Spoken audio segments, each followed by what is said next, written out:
Merci Tocine. Bonjour à toutes, bonjour à tous. Alors moi je suis Natacha Kofi, donc auteure du livre 15 ans pour être mère, mon combat de la stérilité à la maternité. Alors, que dire? Je suis une personne méchante. J'ai entendu ça récemment d'un homme, un coach m'a dit Natacha, tu es méchante. Parce que tu as écrit ce livre et tu le gardes pour toi.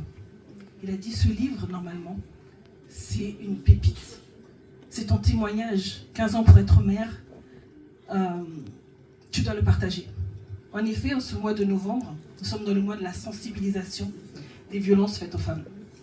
Dans ce livre, vous allez rencontrer 4 violences. La première violence médicale, à 24 ans, j'ai perdu ma deuxième trompe, donc stérile. Mais pas de prise en charge médicale, on m'a dit. Vous êtes stérile, débrouillez-vous, allez dans la procréation médicalement assistée. Deuxième violence, la violence psychologique. Parce que la personne avec qui j'étais, elle a compris. Donc tout de suite, elle a dit, quel homme voudra une femme comme toi? Une femme qui ne peut pas avoir d'enfant. Donc je me suis attachée parce que c'est lui qui m'a dit, grâce à moi, tu auras des enfants. Donc maintenant, je peux faire ce que je veux. Je vais te tromper, je vais te faire des enfants dans le dos et tu ne dois rien dire. Quand j'ai voulu me rebeller, la troisième violence, physique. Donc les coups sont arrivés. Et comme je suis une personne spirituelle, par la grâce de Dieu, il y a eu la séparation avec cette personne. J'ai compris qui j'étais, mais je n'étais pas encore guérie de cet état de vouloir des enfants.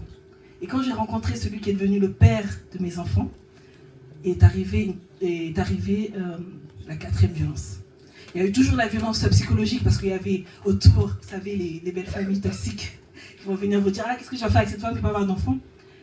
Et la quatrième violence, c'était la violence financière. Parce que quand j'ai commencé la procréation médicale en France, après tout ça, malheureusement, il arrivait que j'ai dû partir à l'étranger pour poursuivre mon traitement. Et comme vous savez, à l'étranger, c'est très très cher. C'est très très cher le procédé. Et la quatrième violence est venue que la personne avec qui j'étais n'a pas dépensé 1 centime. Vous savez, c'est des milliers d'euros. Et quand je dis 1 centime, ça fait mal. Parce que c'est vous qui devez tout sortir. Donc voilà la quatrième violence qui est arrivée. Et donc, quand je parlais de ce livre, à chaque fois, je disais, mais la stérilité. Il me dit, mais tu as vu, toutes ces violences ne touchent pas que la stérilité, parce qu'elles touchent tout le monde. Nous avons tous une personne auprès de nous qui est victime d'une de ces violences qui est écrite dans ce livre. Et donc, c'est pour ça qu'aujourd'hui, il m'a dit, mais on parlait de TF1 tout à l'heure. Il m'a dit, tu devrais être sur TF1, sur toutes les chaînes, les grandes chaînes pour en parler. Oui, c'est vrai. Et effectivement, j'ai dit oui. Et mon combat, en tant que personne qui accompagne ces couples à entrer sereinement dans leur parcours de la parentalité, mon combat, c'est celui-là, pouvoir débloquer les mentalités au sujet non seulement de la stérilité, mais aussi de toutes les violences qui sont autour de cela. Donc voilà aujourd'hui mon combat.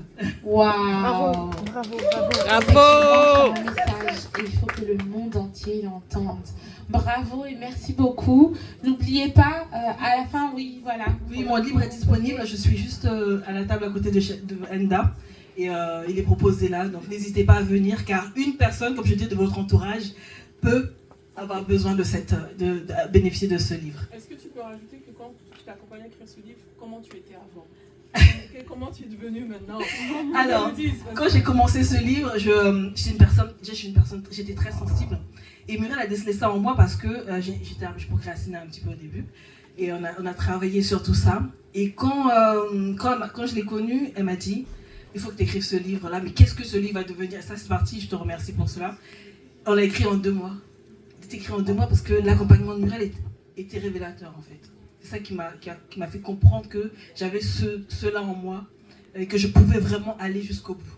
Merci encore pour cet accompagnement. Et je pense que ce n'est pas le dernier, car des prochains livres arrivent. Yes, merci beaucoup. Bravo. Avec Muriel, il ne s'agit pas juste d'écrire un livre. Il y a aussi